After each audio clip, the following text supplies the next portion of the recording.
One of the things that I think causes a lot of us when we're going through different opportunities or people asking us for things is that it's hard to say no because we're such a people person. This video is really for people that are not people persons, people pleasers.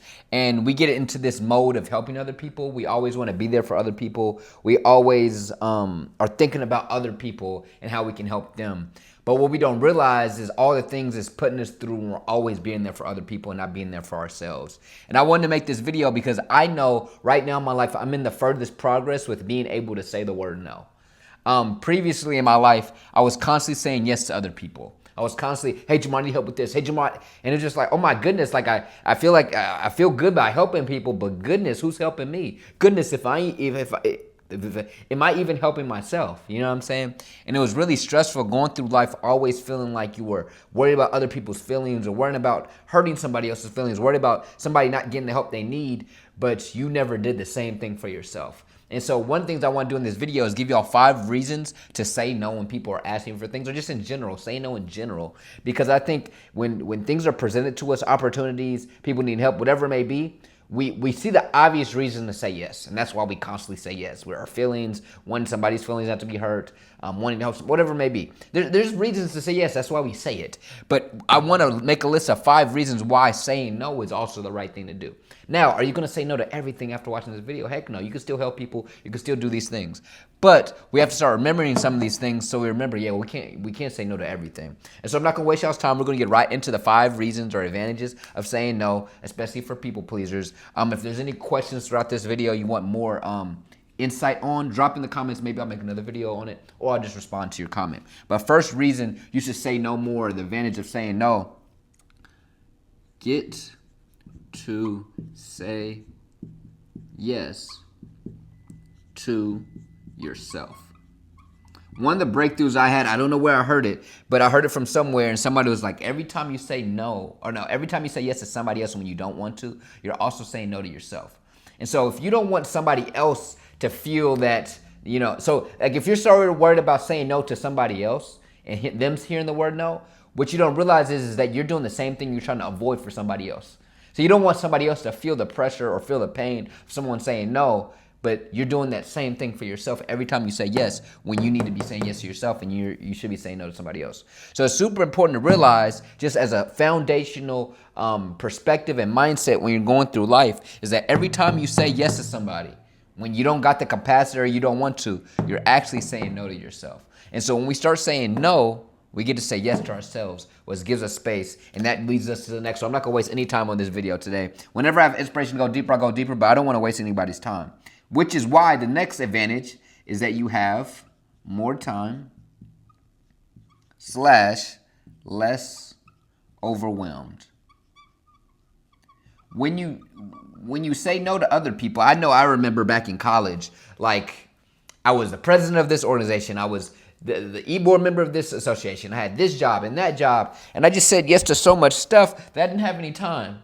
And I was stressed out all the time. I was overwhelmed. I didn't know how I was going to get through each day because it's like I got 100 things to do. And so I was constantly overwhelmed. And what you'll realize is when you're constantly overwhelmed and you don't have any time, you don't have any space to have ideas, to be creative, to do these things. One of the things I've realized as an entrepreneur, if you don't know me, I'm Jamar. I'm an entrepreneur. I'm an inspirational speaker. I speak all across the country. And I do what I love to do every single day. But in order for me to have the ideas to build the life I had right now, I had to find time to even think of ideas. Hard work is cool. Don't get me wrong. We should all be working hard.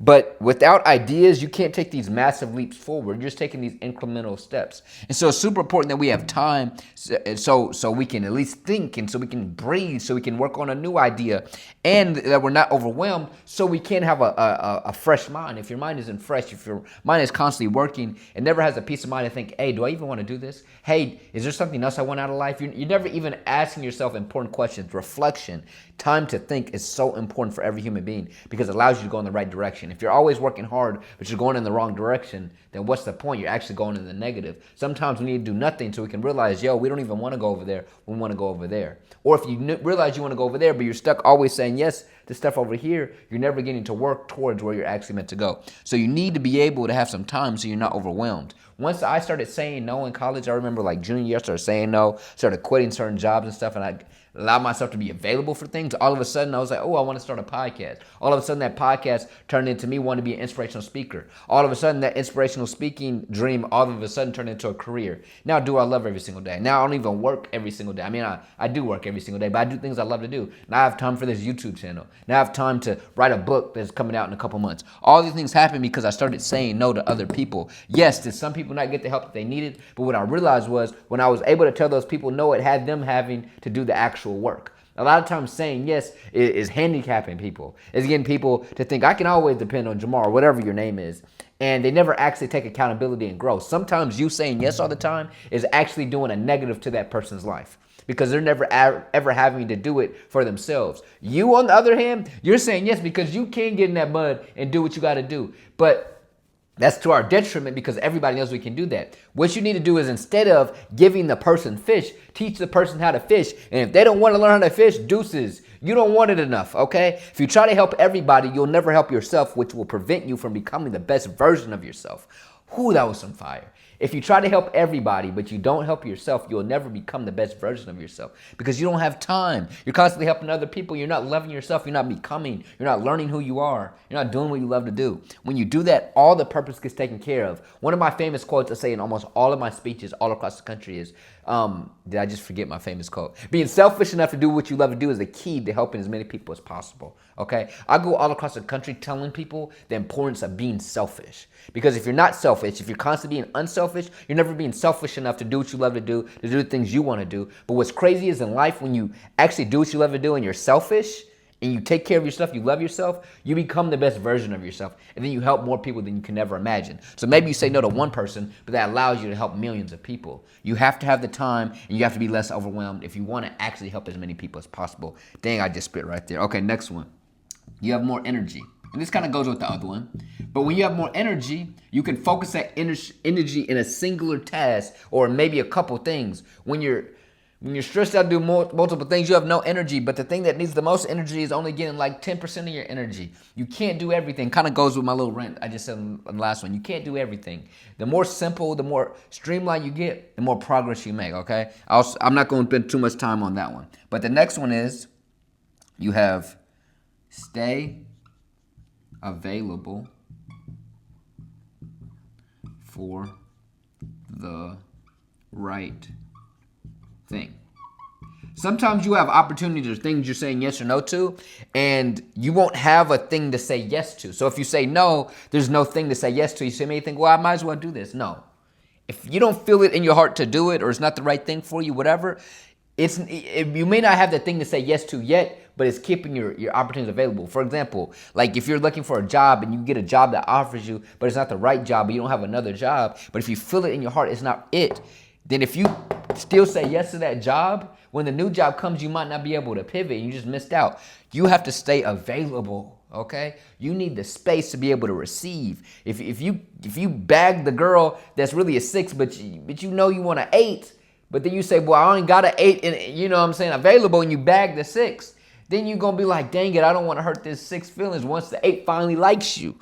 You weren't available for the right thing, okay? And so you have to be able to say no and be willing to be alone, be willing to be without. That's the key. A lot of people don't say no because they're afraid of also being without at least something. We either all or nothing in this channel. We going for what we want. So if what you want ain't available yet, we're saying no to the things we don't want so we can be available for when the right thing happens. Everything happens in due time. But you actually control if you're going to get it by actually saying no to the things you're not meant for. A lot of us are saying yes to things because we don't have another option. But the option is always being with ourselves and loving ourselves. If you can't do that, that's a whole nother video. And that's a whole nother topic of you learning to love yourself and being able to have enough love from yourself that's enough. When you don't have enough love for yourself, when you can't be alone, when you can't wait for things to happen and you need it right now, that's when you get desperate. And when you get desperate, that's when you make bad decisions. That's where you end up where you're not meant to be. And that's when you miss out on what's actually meant for you. I just spit, okay? Next one. This is the most important one. I'm glad I'm not wasting no time on this one, okay? But this one's really big because a lot of people don't realize this is happening when they're having these conversations or relationships or whatever's happening. Gain more respect. And I kind of have a bonus one I just thought of. I'm going to spit in a second, okay? But you gain more respect, okay? When you say no, when you're not just saying, yes, so what do you need? Yes, somebody's like, okay, his time is valuable. Okay, I can't just play with him or her, whoever's watching this video, whatever your pronouns are. You gain more respect, okay? When I say no and I stand on it, somebody's like, all right, he bounced something, okay? The person that's not bounced something is down for anything, okay? And so they're always saying yes, okay? In fact, when you I like to use dating as an example. If you watch my show, I like to use dating as an example. But when you telling the girl, nah, I can't do that time. Or nah, you know what? We good. We don't even got to go on a date. I'm not, you know what I'm saying? It makes them more attractive, okay? You more attractive. Everybody is more attractive. Everybody respects somebody that's not saying yes to everything. When you're desperate, like kind of when we were here, when you're just willing to say yes to anything, you're not respectable. Nobody wants to do business with somebody they don't respect. Nobody wants to invest in somebody they don't respect. Nobody wants to sacrifice for somebody they don't respect. So yes, you may be asking, I do all this stuff for other people, right? And they never bring it back. It's because they don't respect you. They don't respect you. And you have to start saying no for somebody to respect you, because then they realize, okay, he or she is about something. And when they respect you, this brings me to my bonus point, okay? My bonus point, okay? It's overtime. All right. When people respect you, okay, other opportunities come. You see, when you're willing to say no to somebody, okay, they may then bring counter things that are more attractive, okay? So like, for example, I'm an inspirational speaker. I negotiate my, what's the word? I negotiate my speaking fee for these different conferences, okay? I'm gonna throw out a number. You know, I'm gonna make it so big, so it's obviously not my number, because I never publicly give out my speaking fee unless you're on a sales call with me. But let's say my speaking fee is $100,000. It's not $100,000. But let's say my speaking fee is $100,000. And a school or a conference is like, look, Jamar, we don't have $100,000. We have $75,000. And on the call, they may be thinking, man, he's still gonna take it. It's $75,000. And I say, no, I can't do that. My fee is $100,000, right? They're going to respect the heck out of me. They're like, dang, he must really got motion. Dang, blah, blah, blah. Right? And then you know what they're going to say? Well, you know what, Jamar? Maybe we actually do have $80,000. We can maybe pull in more opportunity, more bread. Or they may say, you know what, Jamar? We have $75,000, but we also want to put you on this platform that will help you have all this awareness, more opportunities, because they respect me. They could have brought that at the beginning, but no, they were going to test me. A lot of people are playing with you. A lot of people, they lack respect for you because maybe they haven't met you yet. But when you are willing to stand on whatever you say you are about, or however much you're worth, or whatever it is, people respect you more and more opportunities come, okay? When you're bargaining, and this is just everything in life. This isn't just money. This is relationships, everything. People will change their offer, whether that's their time, what they want to give you, whatever it may be, when they respect you, and more opportunities come. When you say no, there's usually a but afterwards, or but can we, okay? But those opportunities would have never came if you didn't stand on who you are. So I need you to know, while saying yes is important sometimes, and you want to help people, is good. You have a good heart. I appreciate you. I do too. And you should actually check out my video from 3 days ago, where I talked about the advantages of being a pure-hearted person, okay? I talked about that. So don't think I'm just this mean person that's just saying all the time. I'm a pure-hearted guy. I live through my heart. But I also know that I have to remember that I have to say no, or people will take advantage of it, okay? And I think this is a good counter to that video, the next video for the week. And so go watch that other video, the advantage of being pure-hearted. But also think about all these things when you're going through the different yes or no situations of your life. And remember, every time you say yes to somebody when you don't want to say yes, or you don't have the capacity, or you have other things to do, you're actually saying no to yourself. Know all these things, and I think you're going to be okay, okay? Keep saying yes to people, keep helping, but always remember to prioritize yourself, because when you prioritize yourself, when you're selfish enough to do things you love to do, when you're selfish enough to take care of yourself first, that's when you become the best version of yourself, and that's what allows you to help more people than you can ever imagine. So yes, you said yes to this person and maybe help somebody, but if you could have said no, maybe you would have helped out hundreds and thousands and millions of people. If you want more videos where it helps people, where it helps you become the better version of yourself, watch some more of my videos, subscribe, like, comment, whatever you want to do or not. I had fun making this video. I'll see y'all on the next video. Peace.